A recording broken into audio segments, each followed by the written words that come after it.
Hello, hello, hello. Good morning. Good morning. Get my hands up on screen. This morning, I'm going to say hello to the beautiful people in class at Ysgol of Bodhyfryd, Wrexham. I'm very, very sorry for my terrible pronunciation of your screen. But welcome, Wales. It's great to have you be for you by the world, and thank you, especially for sending me some brilliant questions. I will get on and answer them for you. So, first up, I'm looking up here because this is my first question. Hi, what's your favourite country you visited and why? Well, I get asked this question approximately 3,000 times a day, and I give approximately 3,000 different answers every single day. And the reason for that is that I love so many countries that I've been to. I like them all for very different reasons. And I choose them, my favourite depends on kind of what mood I'm in at the time. So, for example, right now, it's coming up to lunchtime, so I'm pretty hungry. So I right now would say my favourite country might well have been Japan. Japan's got some seriously delicious food. Also, it's a country I've never been to, I've never been interested in, I didn't know anything about it. And so to just get that on my bike was so surprising and different and new. So I really loved Japan. Ask me tomorrow night and I'll give you a different answer. Arthur, did you really only eat banana sandwiches? Well, my last answer has given that away a bit in that I enjoyed the food in Japan. I did eat a lot of banana sandwiches because they're cheap, they're nutritious, they're hygienic. You're not really going to get sick from them, even if you eat it in the dirtiest place possible, because they're wrapped in their own protective layer. Cheap, energetic, tasty. And I didn't eat as many as Tom. He really did go a bit over the top on banana sandwiches.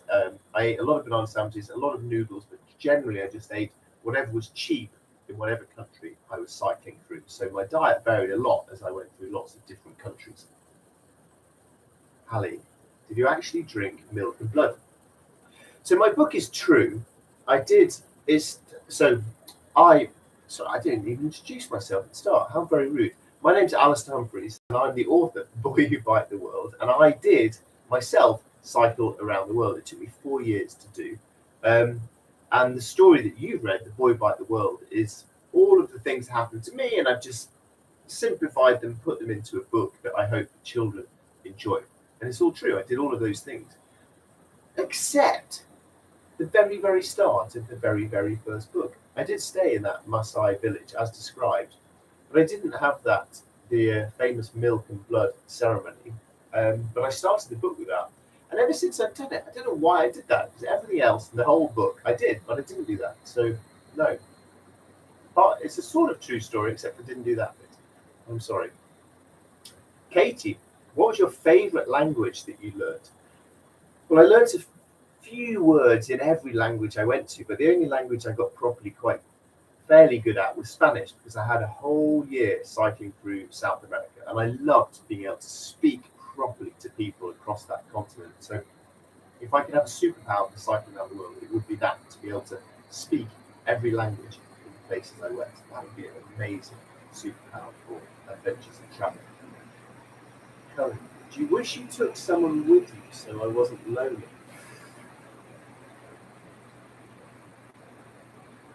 Adventures on your own are lonely, and sometimes then it means you're a bit sad, sometimes it's quite boring, you're a bit homesick, you're a bit more scared. So I certainly wouldn't want to be all on my own at home, for example, forever and ever. But there's some good things about going on an adventure as well by yourself. It means you have to be brave to go and speak to the different people you meet in different countries, and you have to make more effort to make friends with the people you meet along the way. It's also more of a challenge. It's more difficult on your own. So if you manage to succeed on your own, you can be quite proud of yourself that you've done something difficult. So I think adventures on your own are more lonely, but they're also more of a challenge. They can be more exciting. And when you finish them, you can feel more proud that you did it that way. So I have done lots of adventures with friends since that trip, but I think I am overall happy that I did it by myself. Lewis, How long did it take you to write the book? Well, generally I write one book every year. What I try to do is I'd write a few hours in the morning while my brain is still awake, and then when my brain starts to get a bit mushy and I get a bit lazy, I do other jobs for the rest of the day, like this, making this video for you guys. So generally it takes me about 1 year to write the book. Frankie, how did you celebrate your birthday? I didn't. My birthdays were rubbish.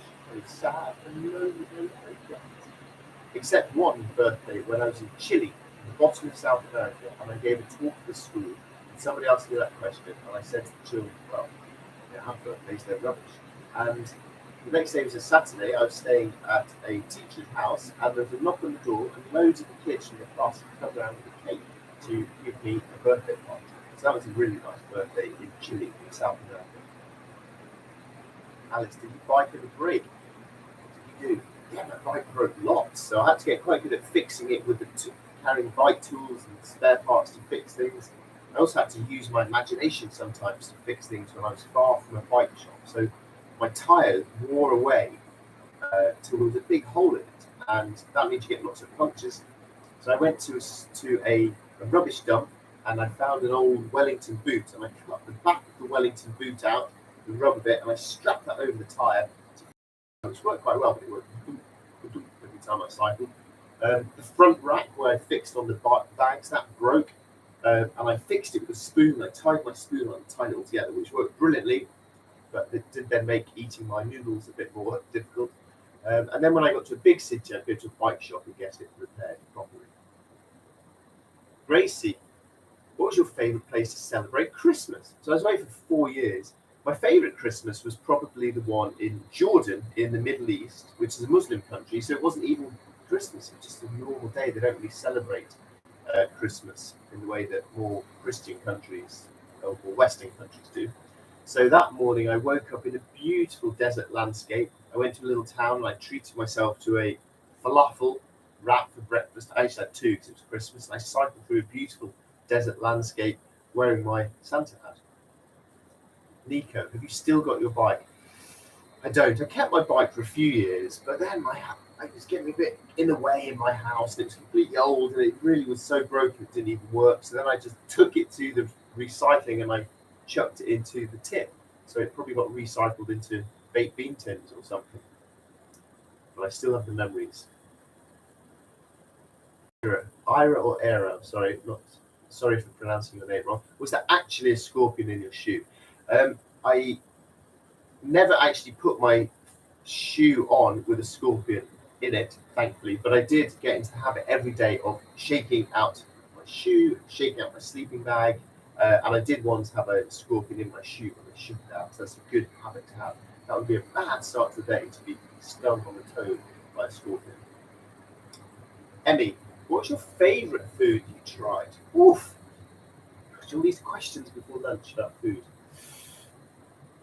Well, it's hard. Oh man, there's so many nice foods. I'll give you one that you can Google and maybe even make yourself. It's called khachapuri, which is spelt Khachau. I can't remember, but it's definitely KH to start with. Khachapuri. It's from Georgia, and it's sort of between cheese on toast and a pizza. But best of all, they eat it for breakfast there. So that's a really delicious cyclist breakfast. Scarlett, did you ever want to give up? Yes, I wanted to give up for about the first 2 years of cycling around the world. I was finding it really, really, really hard. And I just persuaded myself to keep going, because I knew that if I could keep going a bit longer, that I feel more proud of having got on with the efforts and kept going. And the more you do something, the easier it gets, and you start to get better at it, and you start to feel a bit braver and a bit stronger. So little by little, it did get easier, but I had to resist the temptation to give up early on. And I think that's normal. Whenever you try and do something new or difficult, it's always tempting to give it up. But if you keep going, it's often really worth it. Myla, or Mila? Myla, I think Myla. Did you have any help to plan your trip before you went? I read lots of books. I researched other people who've been on big expeditions. I went to the pub one night to meet a man who'd cycled from England to Australia, and he gave me lots of really helpful advice, and I just had to buy him some beer and some crisps as payments. That was really useful. Most of it came from reading books and websites about people who've been on big adventures. Fionn, what was your favourite animal? Or definitely a whale. When I was when I was sailing across the Atlantic Ocean. I said rowing then because I'm currently writing a new children's book called The Girl Who Rode the Ocean, about rowing across the Atlantic Ocean. Tom's sister Lucy goes for adventure.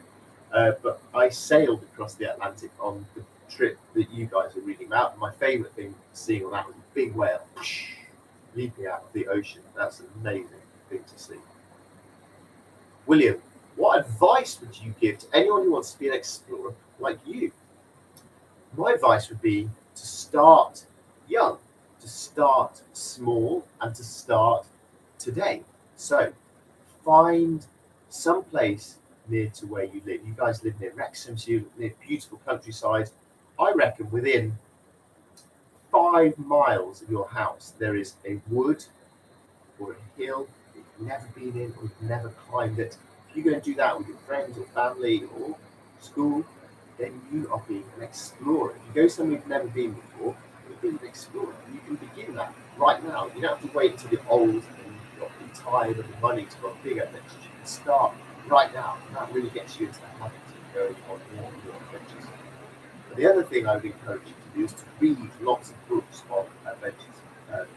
Reading books is what got me excited about adventure and taught me so much about adventure. So go to your school library and see what other adventure books there are. This is to start dreaming adventures of your own. Miss Mayo, if you were given the opportunity to do it all again, would you? Would I do it again? No. I'm very, very glad that I did it once. It was the biggest adventure of my life, and it changed my life. It set me off towards doing a job that I really love. It helped me start to become a writer, which I enjoy.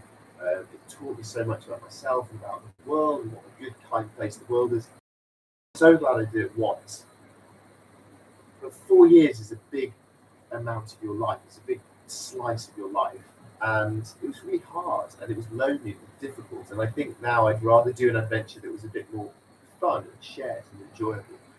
So I'm glad I did it once, but once was enough. Miss Davis, would you encourage others to take this trip if they were given the opportunity? Would I encourage you to go on a big adventure? Yes, definitely. Going on adventures teaches you about the world, the climate, the environment, teaches you about the difference between rich people and poor people in the world, as in there are no differences in the people, but we have very, very different and unfair lives. It teaches you that the world is good and kind. It teaches you that you are stronger and braver than you might think you are, and that you can do amazing things. It's really good for your confidence to go on an adventure. And it's also just brilliant fun and beautiful. So I'd encourage everyone to go on adventures, whatever you can manage, and I'd encourage you to start small by going on a short little local micro adventure this weekend. Right, I think that is all the questions. Let me zoom down. Yes, they are. Good. Thank you very much, everyone. I've really enjoyed these questions. They were fantastic. And now that I've answered them, I'm going to have my lunch. Thank you very much, and good luck with all of your own adventures. Bye, guys. Your stream will stop immediately, and you will no longer be live. Do you want to stop? Yes. Keep on waving until you click this button. End. Bye-bye.